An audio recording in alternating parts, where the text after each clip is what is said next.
Olá pessoal, tudo bem? Meu nome é Caio, eu sou aluno de pós-graduação do Instituto de Física da Universidade Federal de Alagoas e aluno do professor Francisco Fidelis. A pedido dele, eu vim apresentar alguns resultados que eu obtive durante o meu tempo de doutorado. Em específico, um trabalho que a gente publicou no ano passado sobre caminhadas quânticas em sistemas desordenados. Mas antes de falar das caminhadas quânticas, eu preciso explicar um pouco da motivação por trás de se estudar caminhadas quânticas. Basicamente, ele melhora significativamente o tempo de busca quando você precisa encontrar algo usando algoritmos de busca. Por exemplo, você quer encontrar um elemento, quantas vezes um elemento se repete dentro de um conjunto de N elementos, certo? Você quer descobrir quantas vezes o número 1 aparece. Para isso, você precisa olhar elemento por elemento, e isso leva um tempo proporcional a N passos, certo? N sendo a quantidade de elementos que você tem.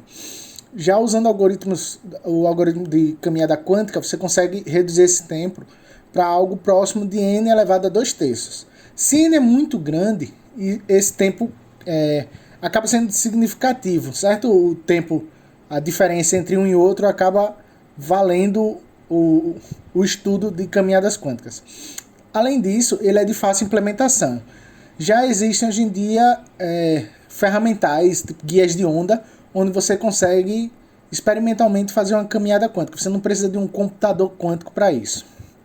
Além disso, e o mais importante para a gente, são as simulações que você consegue fazer usando caminhadas quânticas. Basicamente, você consegue simular fenômenos físicos muito complexos, basicamente com multiplicações de matrizes, que caminhada quântica a discreta nada mais é do que multiplicação de algumas matrizes, certo? Então você consegue simular fenômenos físicos complexos a partir de uma dinâmica bem simples.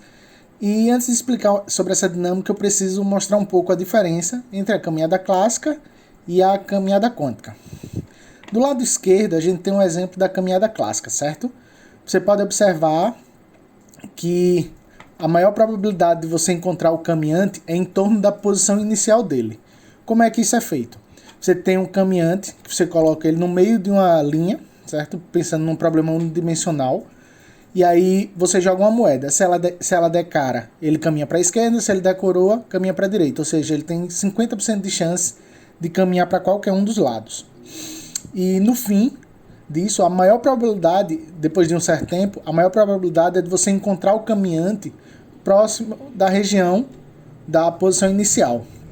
Já no caso quântico, a maior probabilidade é de você encontrar o caminhante próximo das pontas, certo? Isso se dá por causa de efeitos de interferência, que é um fenômeno quântico, e os efeitos de interferência, tanto construtivos quanto destrutivos, muda completamente a cara dessa probabilidade, ok? Agora, o caso clássico a gente sabe que é uma moeda, vai para um lado, vai para o outro. Como é o caso quântico, o ferramental matemático para representar, certo?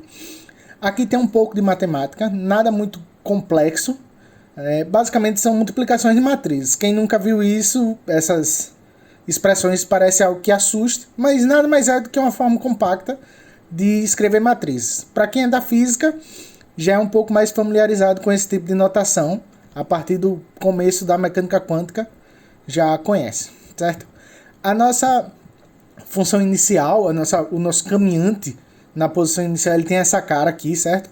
E a gente o coloca nessa posição n0, onde n0 a gente considera como sendo n sobre 2, certo? Ou seja, é o meio da nossa cadeia.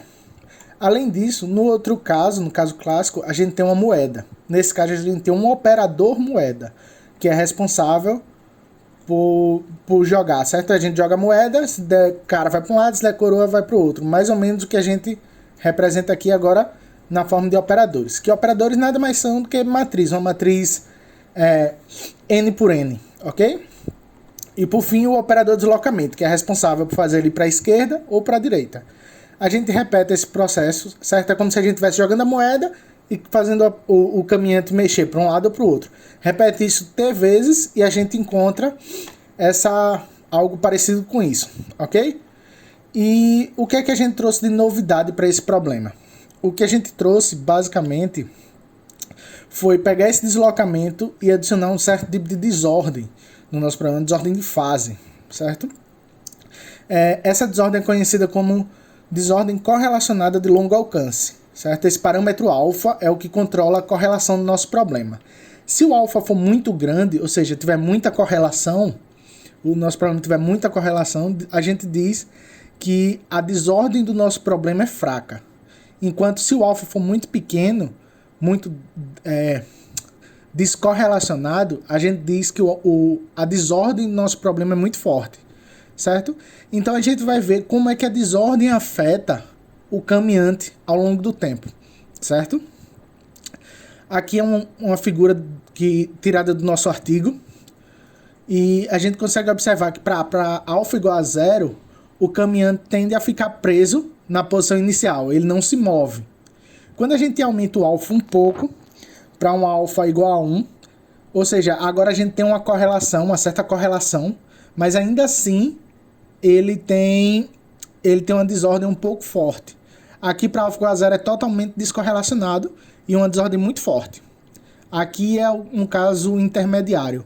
Então você consegue observar que o caminhante ele tem a probabilidade de se propagar para as pontas, como era o esperado, mas a maior parte da sua probabilidade se encontra ainda presa no meio, ok? E por fim, a gente aumenta o alfa ainda mais e consegue observar aquele mesmo padrão que a gente via antes, da probabilidade de se encontrar o caminhante mais nas pontas. Essa figura é algo muito parecido com o que a gente tinha naquele outro slide, certo? Basicamente é como se você pegasse a probabilidade aqui no fim, no tempo final, e e plotasse isso. Então, esse daqui é ao longo do tempo, ok? E isso é um mapa de calor. Quanto mais escuro ele tiver, menor a probabilidade. Ou seja, para toda essa faixa escura, a probabilidade é igual a 0 de encontrar o caminhante nela. E nessa parte mais clara, aqui indo para o amarelo, certo? É a maior probabilidade. Como a gente tinha visto antes, certo? A maior probabilidade nas pontas. Bom, esse foi um dos resultados que a gente publicou, certo? No nosso artigo tem diversos outros resultados. Para quem tiver a curiosidade de dar uma pesquisada, o link do artigo está aqui embaixo. Ou para quem preferir, pode pausar o vídeo e usar esse QR Code que já cai direto no nosso artigo, beleza? Qualquer dúvida, qualquer coisa que vocês quiserem conversar, podem entrar em contato comigo, com o professor Francisco, que a gente está sempre à disposição, certo? Por hoje é isso. Quem não veio pelo Instagram do grupo, por favor, siga a gente lá, que todas as novidades, todos os artigos novos que forem publicados pelo grupo vão estar lá. E quem tiver curiosidade e quiser conhecer um pouco mais sobre a gente, dá uma olhada no website, tem lá os principais artigos publicados pelo grupo, entre outras coisas, certo? Um abraço a todos e até mais.